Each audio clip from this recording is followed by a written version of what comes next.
দেখো বন্ধুরা, আজকে হচ্ছে বৃহস্পতিবার শুভ। তো আমি এখন পুজো করতে বসবো। স্নান হয়ে গেছে, সমস্ত কাজকর্ম সব হয়ে গেছে। এখন শাশুড়ি মা রান্না করছে। তো দেখো, এই যে গোপালকে স্নান করিয়েছি, সব খেতে দিয়েছি। এই যে লাড্ডু, কলা, আজকে হচ্ছে বৃহস্পতিবার কিশমিশ অনেক কিছু দিয়েছি, চিড়েভোগ দিয়েছি। এবার এখন আলপনা দেবো সুন্দর করে।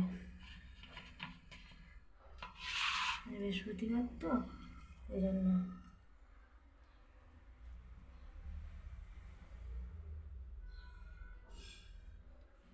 তেমন কিছু ভালো আলপনা দিতে পারি না, আমি আমার মতন করে দিই। তো তোমাদের যদি ভালো লেগে থাকে কমেন্ট করে জানিও।